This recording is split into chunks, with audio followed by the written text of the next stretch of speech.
I believe you've all been presented with the claims. We have claims docket from December 11th, 2021 to December 17th, 2021, in the amount of $3,724,720.20 for your approval.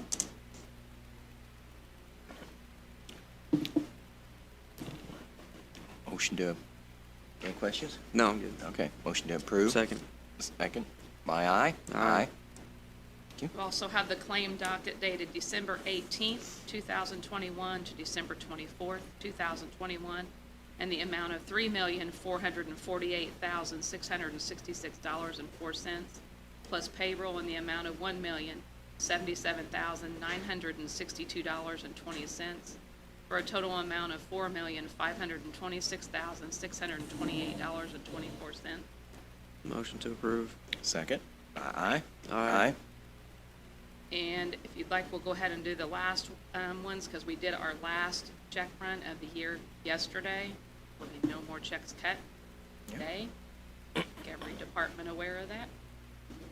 We hear in the claims dockets December 25th, 2021 to December 31st, 2021, and the amount of $860,065.60 for your approval. Motion to approve.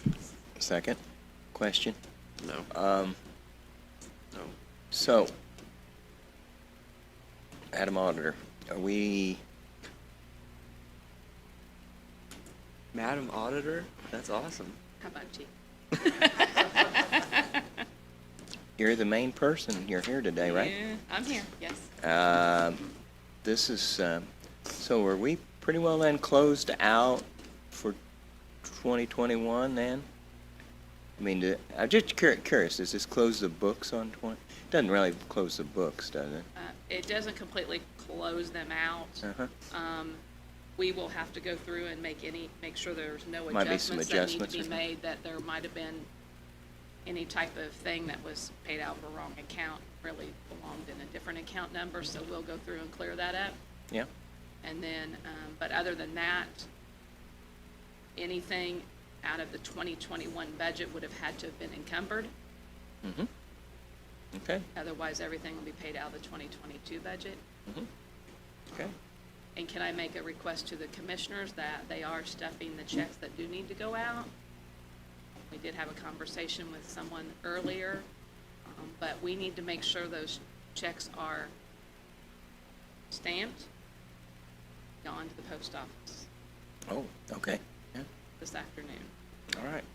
If that can't be done, I need somebody to let me know so we can get it done. We can't do the stamping, but we can get them to the post office if need be. Okay. All right. A lot of business at the last. No, I think that at this point, all by aye? Aye. Aye, thank you.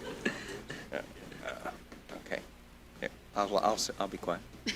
Hey, Cheryl, in the 9800, the Coronavirus Relief Fund, can you find out, or can you let me know what Amazon Capital Services is? Yeah, I was kind of looking at that was just Just paid. later today, whenever you have Yes. time. That was paid yesterday. Is that the one you're talking about? Yes, ma'am. Alrighty, next item on the agenda, we have the sub-agreement between the Prosecutor's Office and the Indiana State Police, in the Indiana State University Prosecutor's Office Agreement, and several other prosecutors' agreements.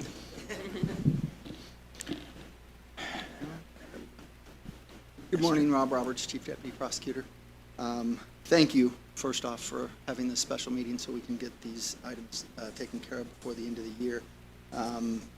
As hopefully you've had an opportunity to review the email that I sent out to everyone documenting the brief history of the program that we are trying to get started up. Originally, we started a program in conjunction with Indiana State University to serve law enforcement agencies in Vigo County. During the previous legislative session, the state of Indiana awarded allocated an amount of monies to the Indiana Prosecuting Attorneys Council to start 10 hub units throughout the state of Indiana of high-tech crime units for investigations. And we applied for that. We were approved for that and awarded $285,000 to get that up and running. To do that, we've been in continuous negotiations with Indiana State University about how that would look with the Indiana Prosecuting Attorneys Council for their approval of setting up our program. And once we got those things ultimately lined out, that's when we presented the request for the commissioners to review those agreements. And then once we found out that there were no actual scheduled meetings through the end of the year, that's when we made the request for a special meeting. Primary purpose for the urgency behind all of this is so that the drawdown of those funds can happen as of the first of the year, and we can start paying some bills and getting the equipment in place that we need for the program to be up and running and for the employees that'll be a part of that to be paid. So that's where we're at. The sub-agreement that's the first item before you is part of the negotiations that went place between Indiana State University and the prosecutor's office. This has been reviewed by the Indiana Prosecuting Attorneys Council because under our agreement with them, should you sign that here today, anything like this had to be approved by them in writing, and I have attached the email from the Indiana Prosecuting Attorneys Council that indicates that they have approved, and that the email can be considered approval in writing for entering into the sub-agreement with Indiana State University. Primary purpose for the agreements is so that they will be reimbursed for the parts of the salaries that they will be paying for the student investigators and the faculty advisors to the program. Okay, does Dr. Greg Briley, has he already signed this, or is he going to sign this today? Or I will be getting that over to him today upon approval, if the commissioner so approves. You know, it looks like this also involves other counties too, Rob, right? It involves us the high-tech crime unit serving those other counties for investigative purposes, yes. I'll make a motion to approve the sub-agreement. I'll second that motion. Okay. All by aye? Aye. Aye. Thank you. Next item on the agenda, the ordinance creating a new fund for the Prosecuting Attorneys Council.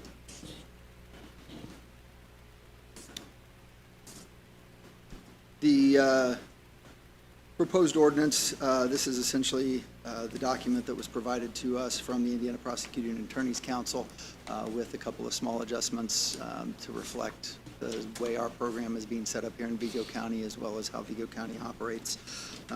But this is just to allow for the establishment of the fund for the monies that will be coming in from the state for the high-tech crime unit. Karen, do we know what ordinance number this might be? 2021 dash? It's on your new one, Oh, is it on the new one? the new ones that were sent out. The fund number's on there too, Rob. The fund number's already been paid. Okay, thank you. Okay. So you're going to get him an account and have it ready to go then? Yeah, it's already set up. Okay, excellent. Okay. So 2021 dash Copy of 07? mine, Rob, if you want a copy, but you can have it. It's got the ordinance number and the fund number already in it. Okay. So, President Morse, I'll make a motion to approve 2021-07, the new ordinance. New ordinance creating the fund, yes. Seconded. All by aye? Aye. Aye. Okay. Next, we have a memorandum of agreement between the Vigo County Prosecuting Attorney and the Indiana Prosecuting Attorneys Council. And this is the formalization of the award that has been offered to us in conjunction with our responsibilities for operating the high-tech crime unit. With the other agreements in place, we have agreements with the Vigo County Sheriff's Office and the Terre Haute Police Department for their involvement in supervising the program from the law enforcement perspective. And then we have, as I mentioned already, obtained their approval for entering into the sub-agreement with ISU. I've got the original document memorandum that was sent over to us from IPAC early on in this process with the executive director's signature already on that document. So if approved today, I would ask that this be the one that's signed by the council or by the commissioners. Rob, I should ask you this first. Is this something that only lasts a year, or does this just last till the money runs out, or will this be something that continues? Well, at this point, Indiana operates on a two-year budget process, and so it's been approved for the 2-year budget process that's currently in effect.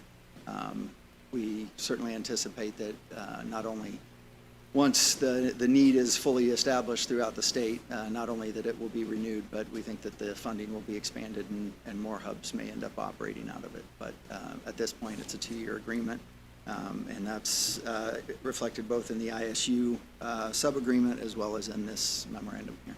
So I should have just read it. January 1, 2022 to December 31. I see it. Okay. All right. So we need a motion to approve. Second. All by aye? Aye. Aye. Okay. Looks like the final item for the prosecutor's office is the high-tech crime unit agreement with the Buchanan Prosecutor's Office. Okay. Any additional there? Just the agreement established? Okay. Yeah, I'll make a motion to approve. Second? Aye, aye? Aye. Thank you, Rob. I think there was some questions, valid, last minute explanation that I heard that you presented seemed adequate to me, that you'd been working on it for several weeks, if not months. And get it going here in 2021, gets it started, and We're looking ready to forward move on it. I appreciate it. Thank you. Thank you. Thank you for getting this, I think. It looks good. Next item on the agenda would be an ordinance authorizing and approving the establishment of a non-reverting fund for capital improvement of US 40. Essentially, the state of Indiana is relinquishing a stretch of US 40 from Bennett Lane to Leanna Drive to Vigo County. In return, the county is going to receive $250,000, and they want to establish a non-reverting fund for the purpose of implementing capital improvements to this section of US 40. Larry's not here to present that, but that's a brief summary of essentially what it's asking for. And that's an ordinance, right? Yes. Yeah. Oh, motion to approve ordinance 2021-08. Second. Aye? Aye. Okay. Next item on the agenda is comment from commissioners or other elected officials.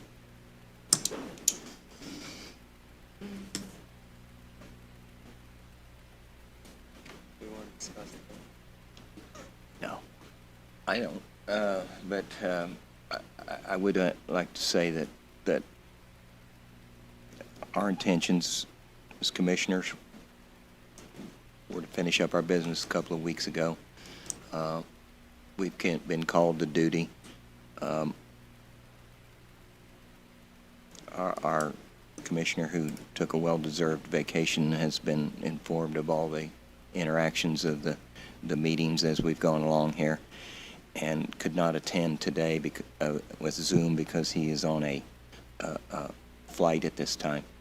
And but he has been in the loop on all these transactions that we've had to conduct business on, and so I think that Vigo County has been well served to continue with your commissioners operating the county, and a lot of help from the other offices as well. So we're working. Thank you.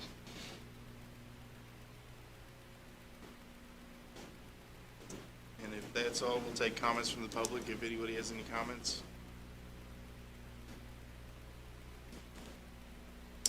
I personally have not received anything as the attorney. Stand in recess.